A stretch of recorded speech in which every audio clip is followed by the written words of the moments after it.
Will you please welcome Mr. Jack D? Say some face, you know you've only got one. Smile like you mean it.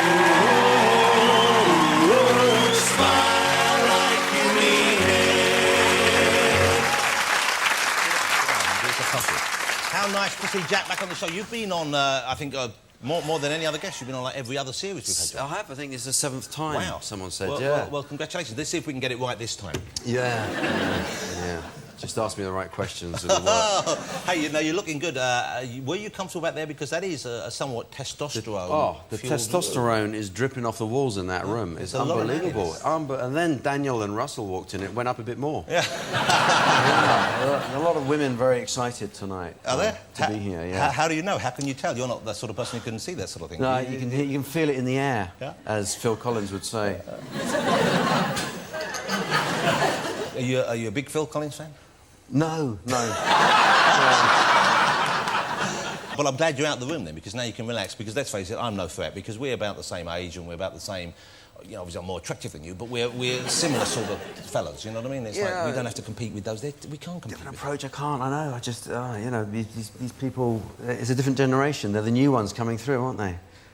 You know? I mean, it's over for the likes of us. We've had our best years. Jesus Christ. I mean, at least for me, I can be funnier and funnier the older I get, because I've got a grumpy face. You just look more past it. So...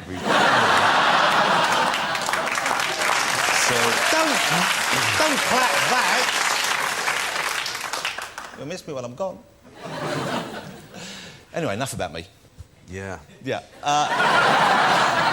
Lead Balloon is back on our screens, and congratulations, because this is sort of new territory for you in a way. I know you've done a series previously, but it was quite a bold step to go from stand-up to scripted comedy that you're writing yourself, and something which is obviously kind of coming from you quite personally. Yeah, I love doing it, and it's been a great sort of learning curve as we do it. I write it with Pete Sinclair, who I think you know. And we just have a lot of fun doing it. We get together and have a laugh about it. Right, now, it started on BBC 4, was deemed a critical success, was moved to a channel where it had more chance to get an audience, BBC 2. For those who might still not have actually caught it yet, though, how would you explain the premise? Because it's not about you as such, but you might think a casual observer would think it was your life. Yeah, he's a slightly rubbish comedian, and just be very careful where you laugh when I'm explaining this. And he's just found himself in that point in his life where there's been a bit of a hiatus in the excitement of a career, and it's not really... nothing's moving forward for him anymore, you know? And he's a terrible liar, and he goes through life leading a kind of fantasy, really. But, you know, from my experience of people who write, it does seem to me that, you know, it is sometimes... The temptations are there for them to be distracted. I mean, it's easier for them to sort of, like, put the kettle on, get a donut, watch a bit of, you know, Deal or No Deal. Those kind of things are there around you all the time. How do you stay focused? Well, if you're writing with someone else, it's a bit easier. But if I'm at home, it's absolutely hopeless, useless, you know. I mean, I've got the dogs come in and start licking me, and, you know, you go all that sort of stuff, and then before you know it, you're doing something else altogether. And, couldn't... Just think, if Shakespeare hadn't had a chihuahua, there'd be so many more plays in the world. Exactly. And you have the kids, of course. Now, do they come in and bother you, or do they leave Daddy alone when he's working? Well, they know to leave me to my scribbling. Do they want to spend time with you, though? Are they at the age now? No. How old are your kids now? They care less.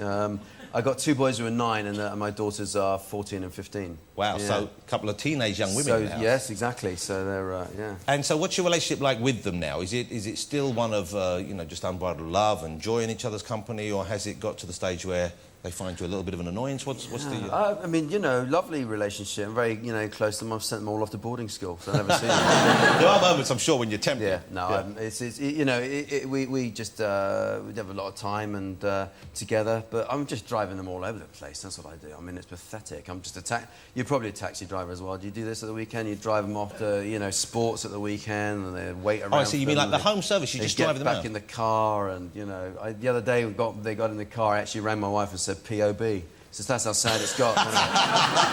Literally, I'm sitting in the car reading the papers, waiting for them to come out of whatever they're doing.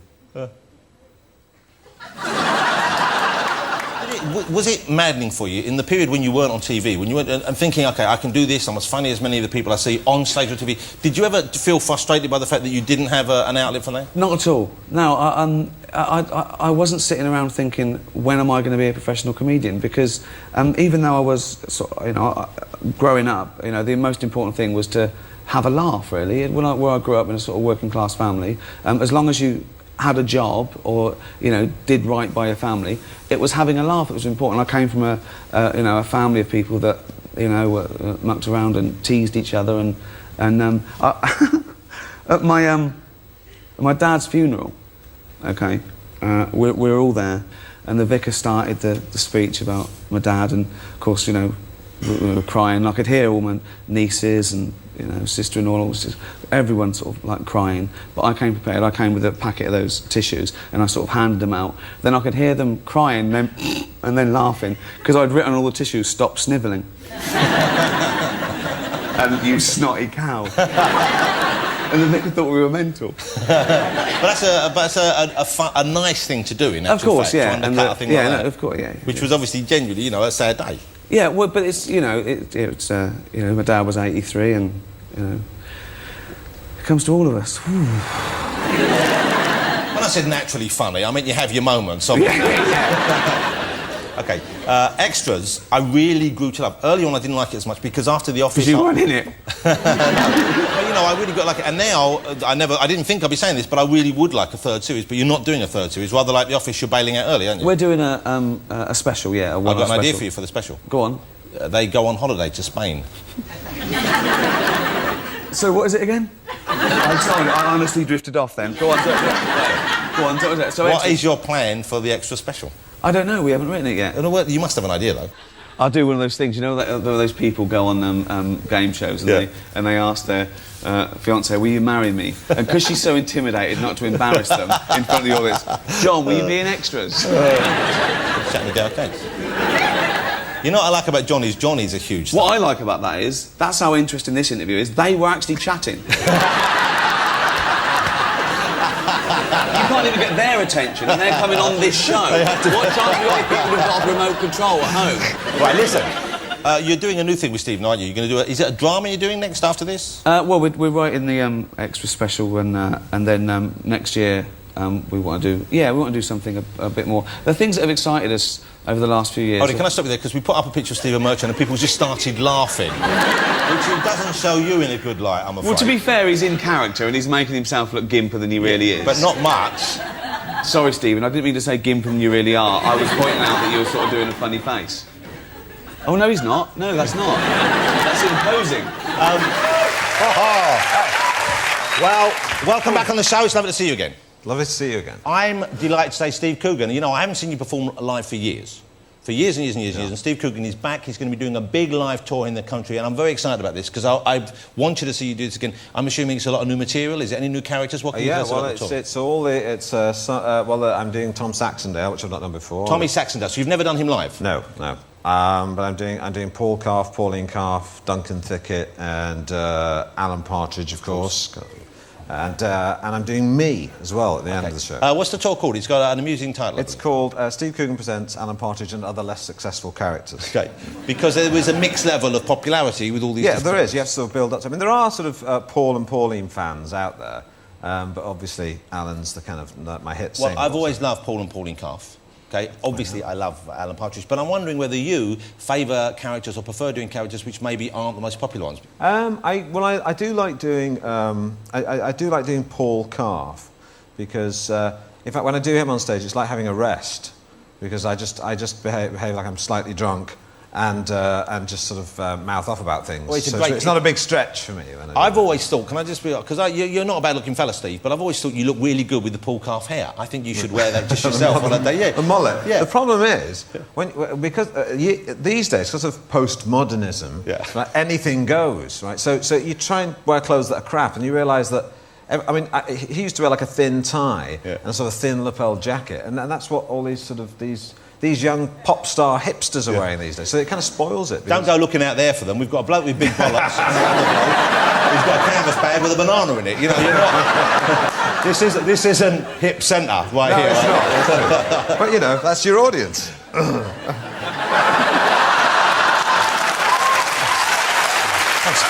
your pass.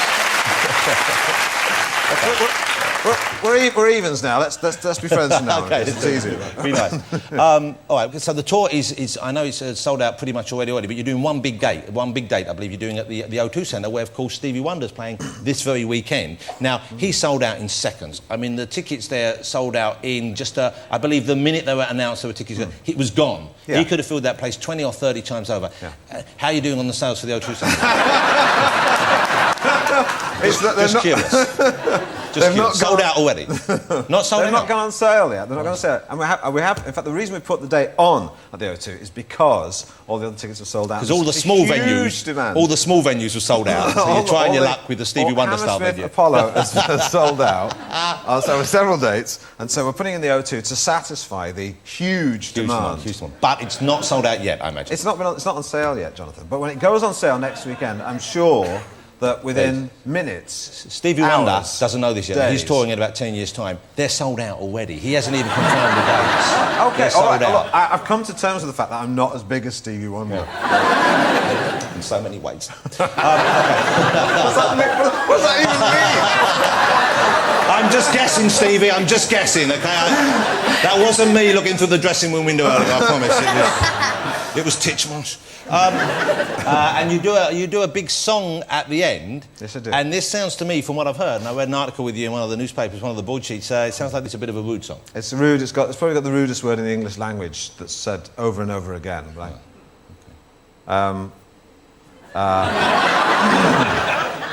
Charlie, what's the military sort of language for it? November. Own here, Coogan. Charlie, November, Tango, and the word for you in the middle. Yeah.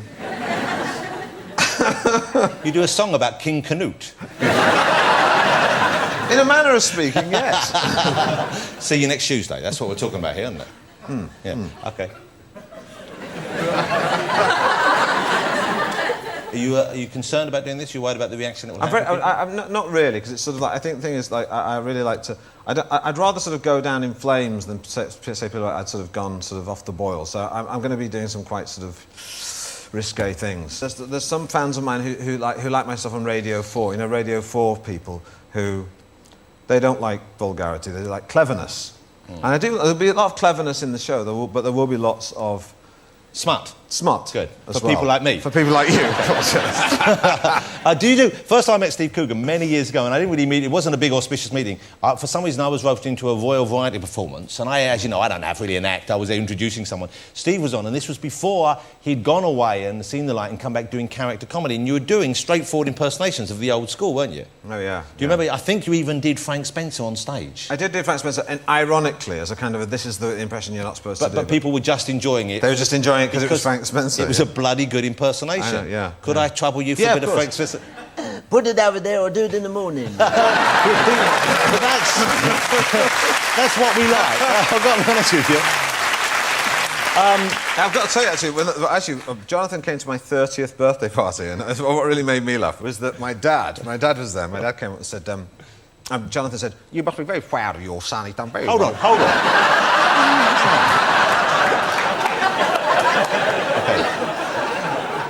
No one talks like that. It's not just a bad impersonation of me, it's a bad impersonation of a human being. Someone talk like that, they'd be hit on the head and disposed of. Oh, well, yeah, they seem to recognise who it was. Right, so what did I say to you, Father? You said you must be very... no, I'm going to... Do the voice if you must. You must be very proud of your son, Mr. Coogan. He's done so well. You must be very proud of him. And my dad looked at Jonathan Ross and went, "I know the face." When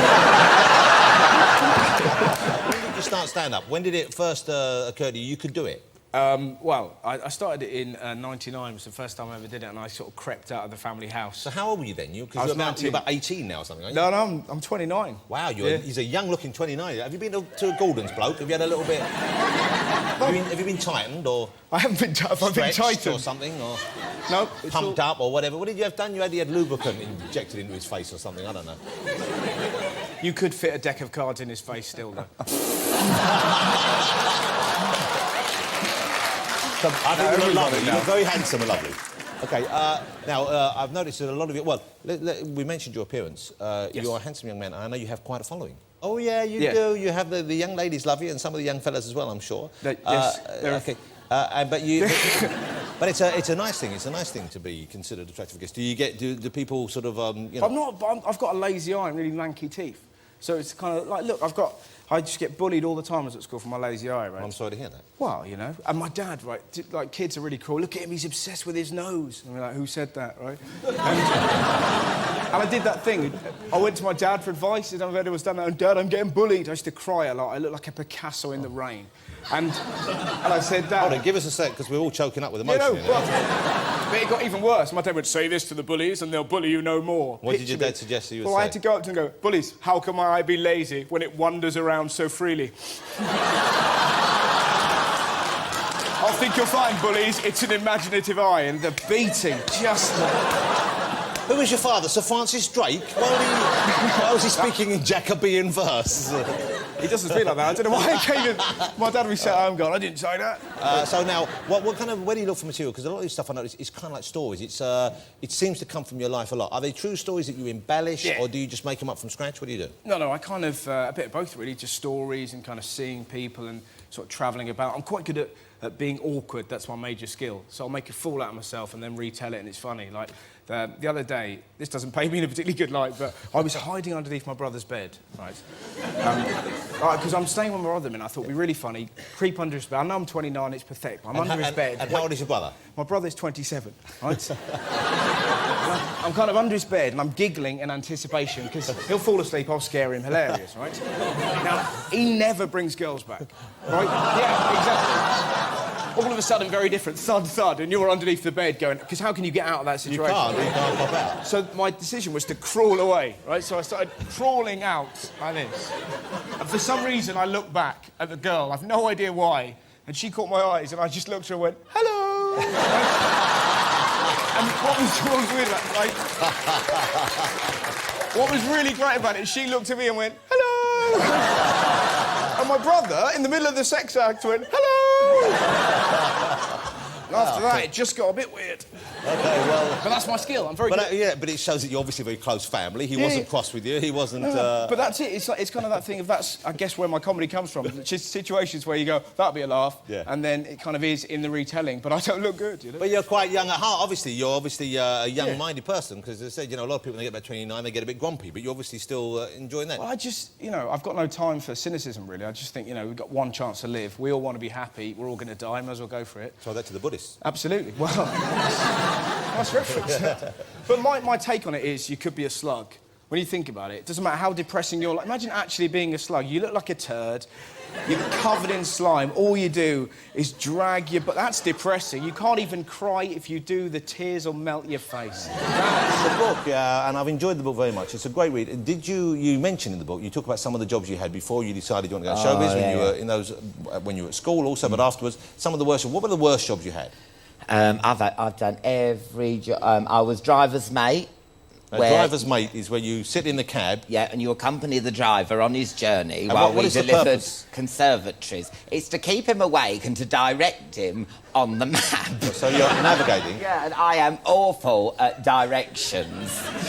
And then, but for an extra £150, if you slept with him, not slept with him, slept with him overnight in his cabin, you got extra money, only because what you do is you'd stop off at the M25 and then you'd do like Cornwall and Devon with the conservatories. So I'd be there, so it's a long like this, haul. and the cabin would be like this, and he'd be there and I'd be there with this driver.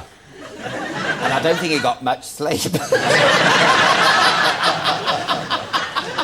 Because he was like, because after I was thinking, oh, you know, he might be like this hunky, like, driver. You were hoping you'd get some like Brad Pitt driving. Yeah, you know, he was. No, he looked like who I was in that But that's play. quite... And how old were you then? How old were you then? Oh, it's about 18. 18, 19, so just starting out. The jobs, I mean, and I know it's quite funny how I wrote them, but they do get you down. I mean, there was one where I was wiping grease off of gearboxes, and it was cash in hand So I had a massive pot of meths and a rag, and I had to wipe them off like that, and then run into this massive oven, hook them on, and then go and get it round the other back with these massive oven gloves. But the meths were seriously affecting my health, and I was like, I know everyone's happy when they leave at 5 o'clock. I was like this. All over the place. Off my face. When does the tour kick off? Oh, yeah, Very much. It starts a fortnight. It starts starts in on the 13 days' time. It's a useful way of putting it, isn't it? Yeah. It starts in 30. I have no other The units 19th of time October. other than the day. You know, Just say in a couple of weeks, that'll be couple of fine. weeks, that's fine. You're a very precise person, I could tell. Try and keep it precise, yeah. And have you got it all screwed down and ready? You've rehearsed it? You know what you're doing exactly? I think if we did the show tomorrow, it would be a up. But no, we've got a couple of weeks. We basically know what we're doing. A lot of character changes, a lot of costume changes on stage? Oh, yeah, a lot of costume changes. Lightning fast wigs costume changes. And hats and, you know... Trousers sometimes. Bits of set moving around. Anyone else on stage with you? Yes, we have James Barkman and Abigail Burdess, who are two very funny supporting people helpers. And they're on stage, they do a little support beforehand or just on stage with you? No, they just get the bad parts in sketches. And they get an equal share of all profits, I imagine? No. No. They're not being paid, because this is a wonderful opportunity for them. They understand that. Yeah. And the other thing is the tour bus does get a bit messy. Yes. And So it's they're useful to there have... for that, Yeah. you know. And they can always sleep underneath it, because it's got quite big wheels. Yeah. So. Also, the fellas, you're just about the busiest people in show business right now. I guess you're striking while the iron's very hot, in case it goes cold on you, I suppose. Not that it will, I don't want to worry you, but of course, you know, I've seen them all rise and fall, and inevitably after a rise there will be a fall. It's a simple chemistry of celebrity. That which is hot must inevitably grow cold, and that which is cold can be reheated, but only very carefully and not more than once. So anyway, you're busy at the moment. We should kill ourselves now. No. You're busy at the moment, and you're making a movie as well, and I'm very excited about this. This is a film. It's written by the guys who wrote Peep Show. Is that correct? Yeah, us. Okay. Sam and Jesse, yeah. Can you tell us what the premise is of the film?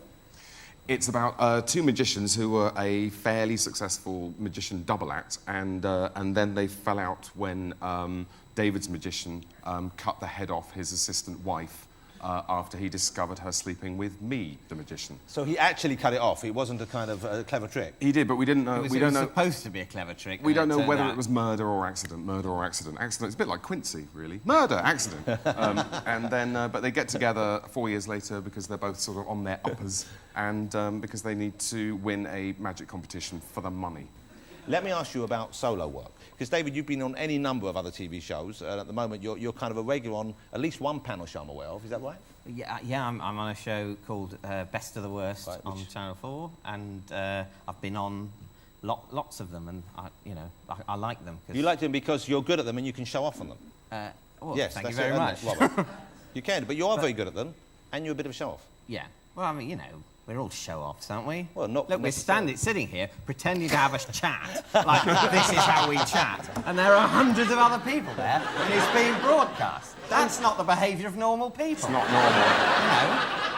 Otherwise, you know, this isn't how you'd arrange your living room. It's absurd. Where's the TV? You should be using that space more effectively. Yeah, have you ever been round to someone's house to give you a cup of tea and say, no, I prefer to sit behind a desk? You'd leave, wouldn't you? Now, tell me about your projects. I really better not invite you round again. Let's get our first guest out. Ladies and gentlemen, he is, well, I've had him on the show before. He is one of the best guests we've ever had on the programme. He is also a much-loved comedian, and deservedly so. Will you please welcome the one and only Mr. Peter Kay? Is this the way to Amarillo? Every night and hung in my pillow, dreaming dreams of Amarillo, a sweet Marie who waits for me. Let's do it all. Go on then. Nothing. Wait, one, two. How so? Do it all. No, can I just say, I did this last time I came on, and they cut it out. And I've not forgotten, so you might never see this. It's awful, that, isn't it? Because I came on and I walked over here, and then they cut it out, and you went, come on, sit down! Like a young Bruce. And I went, and it looked like, oh, that went wrong. Yeah, laugh it up. Whatever. Yeah, either that or star maker, but you don't know star making. Have you learnt star making? We're working on. Have you? Let's do star making, go on. Here, as I watch the ships go by, I'm rooted to my shore, and I keep asking myself why, and if there's more on the other side. Bruno! So, when I see the friends are falling, a little bit crazy, no, and now we've outgrown one another. Stars are wave your hands, you miserable bastard! It'll only end up on DVD. We're happy now. Wave your hands, you're not even going to be seen. You never show the audience.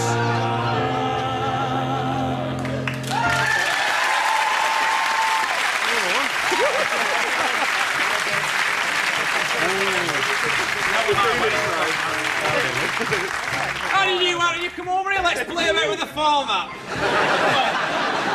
What have you bought? You bought yourself a pie No, on there? although when I'm... You cheat... Now, listen. Well, you're saying... Just keep them coming. All right. I bought you, because it's bonfire night, a parking loaf. What's that? Oh, it's lovely. Parking. Why is it? Just a big bit of old dried bread. No, it's actually a parking loaf. What's that mean? Ginger. Thank you very much. Well, where's that from? It's from Dutson's Family Bakers, Bury Road, Bolton.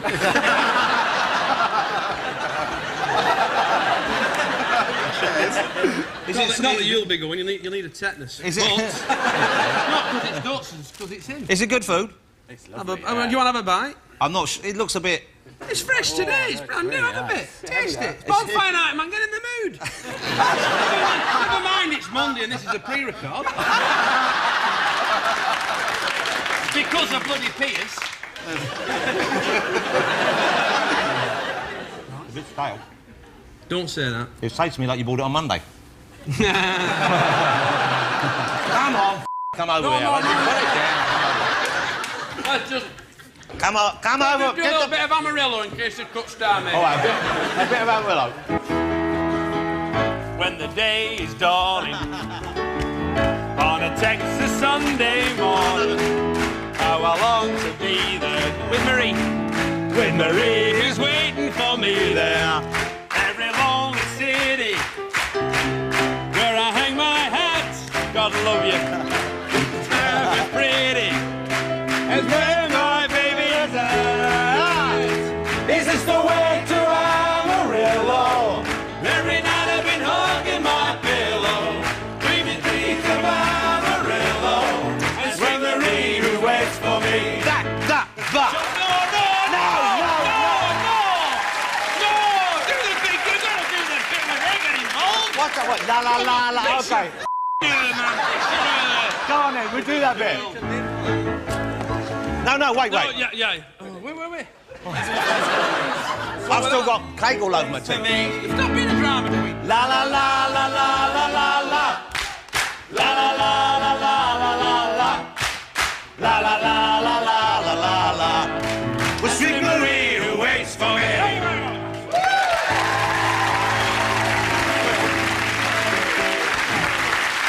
Right. Be okay. Good. No. Be okay. I just sang a song over there. We've all been singing. No. Peter Kay, how are you, Peter? Thanks for coming straight I've over. just been singing a song over there. I've just been singing a song.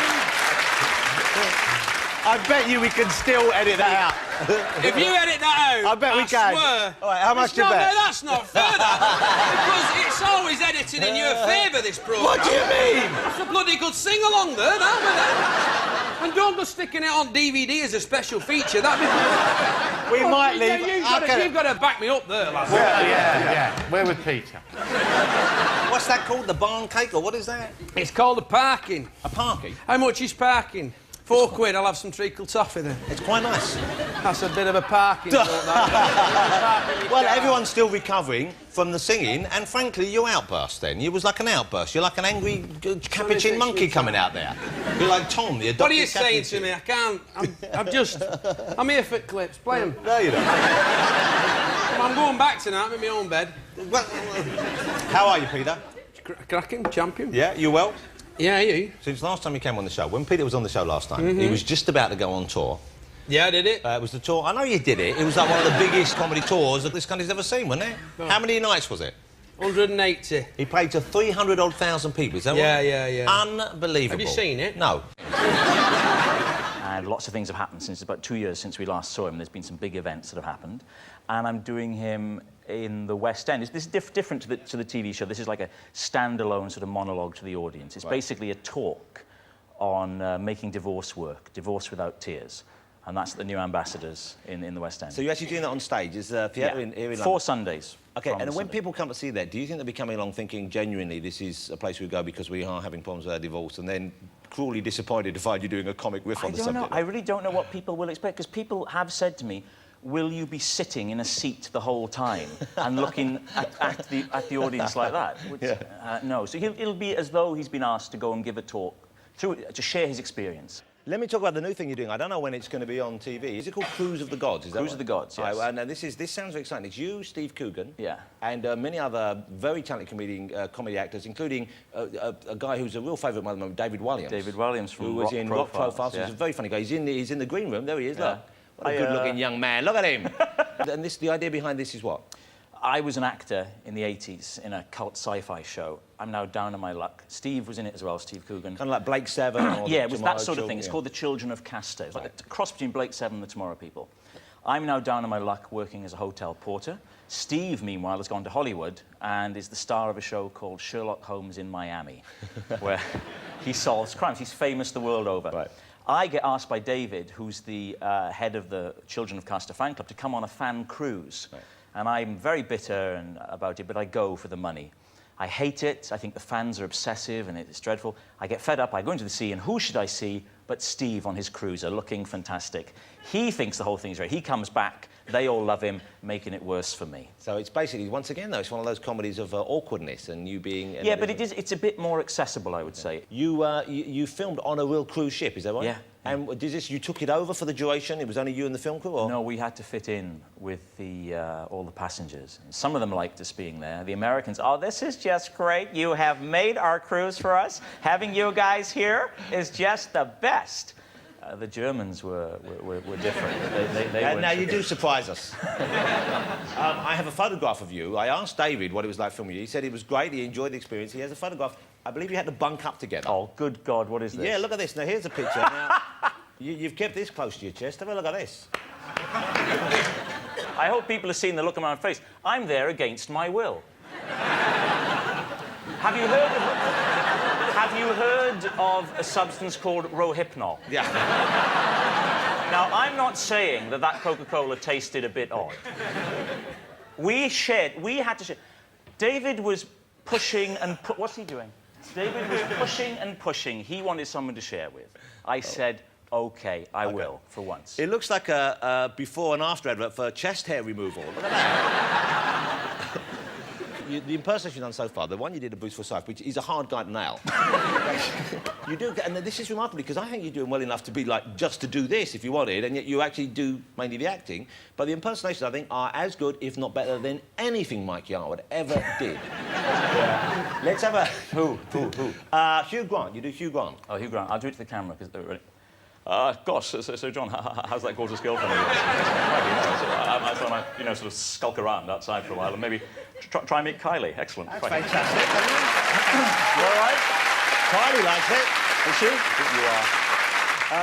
I won't ask you this more. I want you to do your best one at the end, if that's all right. And you know who I'm talking about, don't you? Lloyd Grossman. No, not Lloyd Grossman. Do you do Lloyd Grossman? Oh, yes. Do you do these at home on your own? Is that how you... No, I don't. And when I used to do them, you used to get asked to do Lloyd Grossman again. I heard him today on the radio doing a commercial for a storage space company saying, you can make the best of your home, basically if you get rid of half the furniture and put it in storage. It was a bit odd. I do a very good Lloyd Grossman. Who will live in a house like this? You strangle the vowel. Who will live in a house like this? Welcome to Master Chef. See? It's like...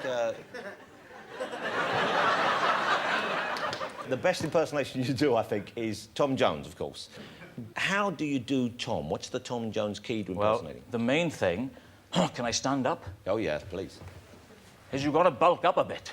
You've got to imagine you're almost a dinosaur. Oh, look, this is like the opening scene from 2001, look. Oh, yeah. And then you've got to give it the cough. Oh, yeah!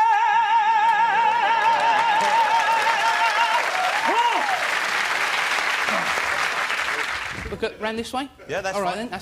That's lovely. Thanks. Come on over here now.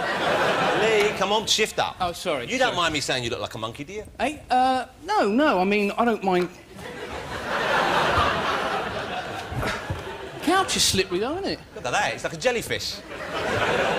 You don't want to do that on the beach, boys will run up and throw stones at you. I can do it like this.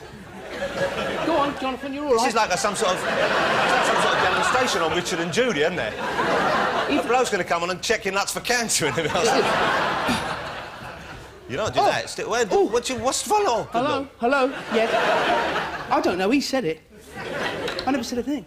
Hey, Lee, see if you can get me a minicab for afterwards. They say check your nuts for cancer, don't they? Well, they do. Apparently, men are meant to search. I use it as an excuse.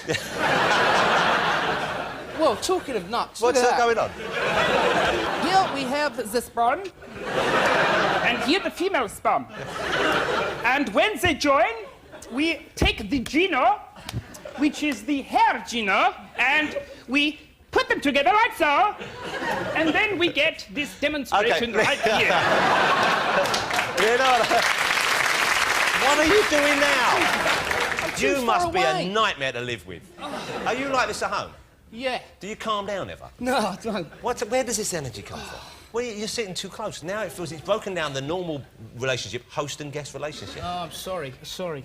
All right, let's talk about this. Here's what I'm excited about for Lee. Okay? While I was in the States in the summer holiday, a new movie opened starring Lee Evans and, personal hero of mine, Jackie Chan. Jackie Chan. Jackie Chan and Lee Evans. How exciting is that in a movie together? The film is called The Medallion. Yeah, Jackie Chan. He's nuts. Yeah. Couldn't fight his way out of a paper bag. No, I'm telling you, he wouldn't last 5 minutes round our way. I'll tell you what happened to me in Hong Kong, if you like. Is that where you filmed the movie, Hong Kong? Yeah. OK. Yeah, no, because we went out there and they give me an apartment that had huge cockroaches. No, serious. I'm serious. You know, like here... So what, this was like a feature, like an extra living space and the cockroaches? I don't know if I was putting him up or what. He didn't pay me any rent.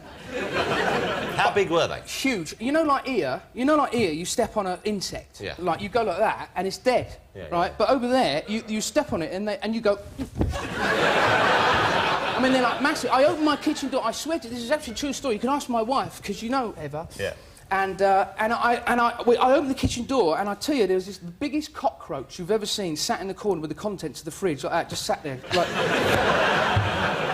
I snuck in, and I picked up a ladle, you know, and this you know was what, like, to kill it with or to give it more soup? To give it one. OK. Because my wife's frightened, you know, so I got this ladle, and it's sitting there, and it woke up like that. Yeah. And you know, like our insects, they kind of go, oh, and they run. Yeah. This one come at me. And it's this big, and it didn't just ordinary come at you like an insect like that, like this. It went. Well, actually, you're a father, aren't you? You're settled down now. Yes, I have two daughters. You know. How old are they? They are 5 and 3. Yeah. They smoke. Kids go through that phase. Yeah, they smoke, but you know. Yeah. Menthol. How are you as a dad? How hands-on are you? How around them are you? I'm very hands-on. I beat and smack them. Traditional. Yeah, that's my right? I beat them. If anybody else beats and smack them, I get mad. That's within your... I get mad, and I show, hey, you don't smack my kids, you smack them like this. How do you feel, though? How different is it for you raising your kids? Because this is something I struggle with a little bit, is I'm assuming you weren't born into a wealthy family as such. No. But they're born into, essentially... We were broke. So they're going to have, regardless of what you try and do about it, a very different upbringing, a very different view of the world that you have when you were growing up. Yes. They're rich kids, and the weird thing is, no matter what I do, my kids are like rich kids, and I've never liked rich kids. So there's a part of me that actually hates my own children. Like deep down inside, I'm like, you lucky bastard. They can't do anything about that. Yeah. But do you still enjoy going out? Because I've got 3 children now, and I'm an older man than you, but I don't really want to go out much anymore. I don't want to. No. When you start show business, every place you stay is nicer than your house. Yeah. Then you start making money, and then they put you up at the Ritz, and you're like, I can't believe this crap. So you don't really like going out? Oh, no. And when you're out, is there pressure on to be funny? Yes, there's some pressure. And how do you deal with that? Sometimes I give it to them, yeah. and sometimes I just give them money. I don't have a joke, but here's some pounds. Okay, what's your, do you have something as kind of grand as a career plan? Do you have an idea about where you want to be next year, 5 years' time, 10 years' time? Do you have that kind of a career? No, I'm just happy every day that I'm still in show business. Yeah, really? Yeah, anytime you're in show business, you won. Yeah. Hey, still in there. If you want me to do a movie, I'll do a movie. You want me to do a TV show, I'll do. You want me to host a game?